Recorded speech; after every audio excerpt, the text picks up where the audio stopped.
My name's Ed Piskor. I'm Jim Rugg. Jim, let's look at some Basil Wolverton. Don't have to twist my arm. First, what do you have? Patreon.com/Jim Rugg is where you can download my out-of-print zines and mini comics. Hold on. There it is. Changes. Yeah, it's this. Ah, okay. And that's the focus. Yep. All right, go ahead. Patreon.com/Jim Rugg is where you can download my out-of-print, hard-to-find zines and mini comics. This is my June upload. It is the process zine for the Street Angel Gang. What you're flipping through there are the pencils. Basically my pencil roughs, my pencil pages for the Street Angel Gang. I make these little zine editions, but they sell out very, very quickly. So the way to see this stuff and to see the zines that I make is to join my Patreon. This is my working script for the Street Angel Gang. I draw my pages right on the script itself. I did this for most of the Image Street Angel comics. You can see all the drawings there. And basically just showing how I make the comics that I make, Street Angel, Aphrodisiac, Octobriana, and so on. Lots of original art, notes, insights of that sort. And you can get all of that at patreon.com/Jim Rugg. Red Room comics are out in the wild as we speak, man. First issue going quick. We have to reprint that sucker, man. So if you see this cover, scoop it up, man, because you won't have a second chance at any affordable prices. It's going to be a monthly comic. Murder on the Dark Web for Fun and Profit is the name of the gang in the Red Room universe, and every issue is completely self-contained. So you see an issue, grab an issue. You're going to get a complete experience. If you want to read the comics before they come out, hit up my Patreon, patreon.com/Ed Piskor. I have 4 issues up there as we speak. New strips every Tuesday. $3 get you the archive there, and you can get to all of these links in my link tree in the description below. And without further ado, Jim, how do you pronounce that? I'm a little dyslexic at the moment. Yeah, I'm gonna need a few more vowels in there to make that work. So this is very simple, man. It's a book that Glenn Bray compiled. You know, he's the guy that kind of like rediscovered Basil Wolverton, kind of like relocated him or something. You know, like he was off the radar for a hot minute. And if you're watching this, you can see our video on The Blighted Eye, which shows some of Glenn Bray's original art collection and a lot of the Basil Wolverton that he has in that collection. There are these guys, you know, like we have Warren Bernard comes to visit and brings a bunch of stuff. You don't need to just be a creator of comics to contribute something very, very, very important to the culture. Well said. And Glenn Bray has like a truffle pig fucking nose for cartooning, art, rediscovering lost artifacts, people, and it's so cool that he presented this gallery of Basil Wolverton stuff in this format, 1973. Very cool. When Glenn Bray was a young hairless boy. And reconnects with Basil Wolverton, who was still alive at the time that he starts, dusting off his art and showing it to the world. Building a new audience for this great cartoonist, gets to meet the cartoonist himself and work with him then. I imagine that the way it shook out was Basil Wolverton was largely probably ignorant of his popularity at the time, man. It's not like there's an internet you could vanity search your Google results, man. He's living his life. You know, he did what he did and it was all good.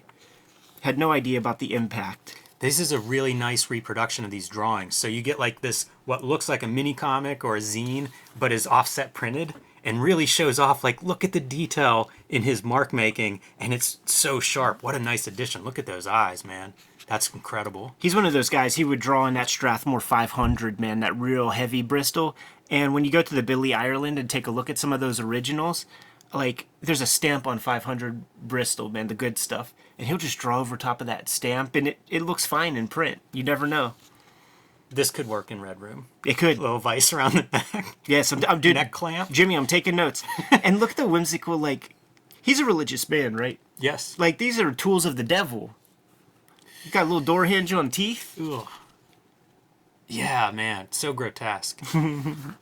Fantagraphics has published a couple of books on him, including like kind of biographical information on him as a cartoonist, and a cartoonist that comes not from New York. You know, he's like a Pacific Northwest guy, which just makes it even seem more impossible that he could carve out this kind of career, but what a singular vision he has.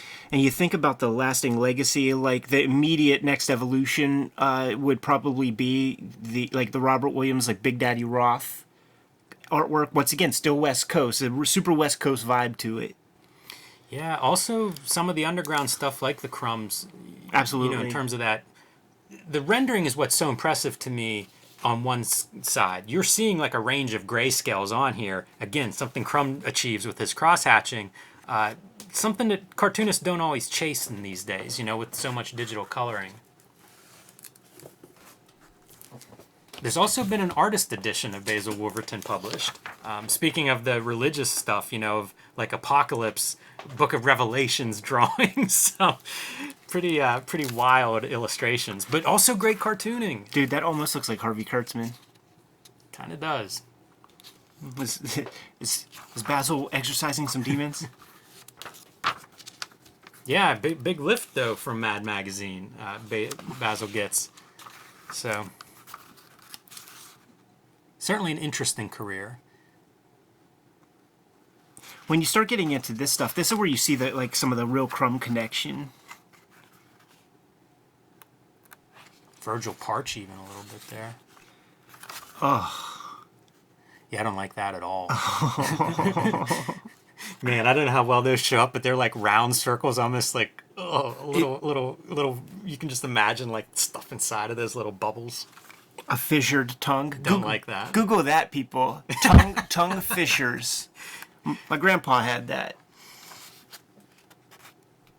Oh, just like covered in sores. Some post-apocalypse peoples.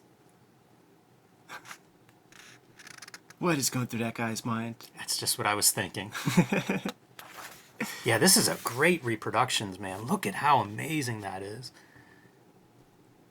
I wonder what these were even for. Well, this one was drawn especially for friend Glenn Bray. Nice. But thanks to the manufacturers of Cheerios. Say what? What a funny cartoonist. Really cool color seps on this thing. It's a really well done, like I said, it's really well done. Like the production is top notch. Would this be one of these things that would have to be distributed like through the head shop catalogs and stuff? It's the right time period, right? And some of those underground comics were weird sizes and mini comic size and stuff. So yeah, I bet you. And doesn't that seem like the appropriate subject matter, something to look at while you're in the head shops? Seems right. Glenn, are you sitting on a gang of these things, man? I'm just borrowing this copy. Hook us up, man. I have this book too, man, The Culture Corner. It was a regular strip that Basil did. And this book from Fantagraphics is another one of those like really cool things, man, where first off, you could see the Crumb connection pretty clearly in a lot of these strips. So as we look at this kind of stuff. Yeah, 100%. Just even the general cartooning. And as you... That posture is exact Crumb posture. Absolutely. Of a character. These are from the 40s, too. So, like, right at the time when Crumb's, like, a kid, like, Yeah, I think of him sometimes in conjunction with, like, a Fletcher Hanks. Because it's that golden age time period where, like, it wasn't quite figured out how to do comics. It was sort of like you would get these unique voices that would come up and do it. And I think of, like, Powerhouse Pepper is one of his strips that he would do. I think Fanta did a collection of those early on. So you can find, he's very prolific. You can find these bits and pieces of his comics in different books. What's very cool about this book is that if they're able to find the script rough, they will put it on the adjacent page. They don't have them for everyone, so you'll get blank pages here and there. But if they have it, they include it. Look at how tight the lettering is for the rough. And it's not the same. Like, if you look, this is clearly ruled out in a different size, so it's not like this is the pencil roughs. Right. That's just the way the... man. And how quick do you have to be that you're writing that clearly? Man, I'm impressed. Yeah. So this is some classic stuff. What I like to point this out, like, pretty much... because of like the Crumb connection. I was even looking at like the cross section of a head is something that I think of with Crumb drawing. I never hear it mentioned, and even in the back matter here, like Crumb's name doesn't come up, but it feels so clear to me. That's shocking. He has to be an influence on Crumb, right? I mean, he definitely is, but specifically this is like my thesis of like, of course. Like, wait till you see some of these cityscapes, man. He's another one of those from this cartoonist era where it's like you just load up. If you're doing funny, every drawing's supposed to be funny. Every panel should be funny. Right. And you see it in exaggerated bodies, movement. You know, we've seen multiple characters that are standing on their heads and upside down, just going for it. Look at all those faces drawn. Feels like Kurtzman would have been a fan of this stuff as well. Kurtzman brought him into the fold, man, and I think they were both doing stuff at Timely, Atlas. You know, Powerhouse Pepper was a Marvel comic. It was in Marvel Comics. So was Hey Look, the Kurtzman Right. stuff. So those guys may have passed by one another. Though I do seem to remember a story about like how Wolverton gets involved with Mad by participating in a contest, and Kurtzman making some connection like, oh, you're this guy who was doing that thing. This is just such a incredible addition, having these roughs. It really is. Look at the drawing there, gets the idea across, and then look, it's a refined drawing whenever he gets to the finished piece. Yeah. Those are really awesome. Yeah, you figure, man, gotta get the editor, gotta get Stan Lee to sign off on this or something. I think these showed up in Fawcett books. Don't quote me on that, though. What? Did he invented the mullet? We wouldn't have Pittsburgh without that. It's goddamn right. Or Drummer Jogger. I used to deliver newspapers to old people whenever that first Stanley Cup run was going on. Yes. And the guys would just read it cover to cover and then tell me about the hockey highlights and pronounce every single consonant in each name. Wiz Comics. So, yeah, probably all Fawcett joints.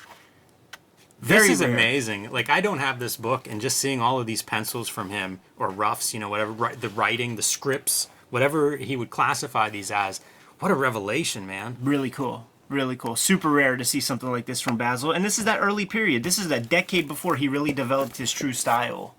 Yeah, that's the thing. You get into those like biographies that Fantagraphics is publishing of him, and you realize like how much work he was putting out on top of, you know, before he becomes like, I don't think he ever really was a successful cartoonist. So often he's doing other stuff and just churning out comics. Yeah. Really impressive. Born cartoonist, man. Absolutely. And grew into the ghastliness. Enough religion will do that to a guy. That's true too. That's like your extra ingredient. Shit, man, I'm good to go if you are, I Jimmy. am too. Kayfabers, like, follow, subscribe to the YouTube channel, hit the bell. We'll notify you when new vids are available. Jimmy, what's out there?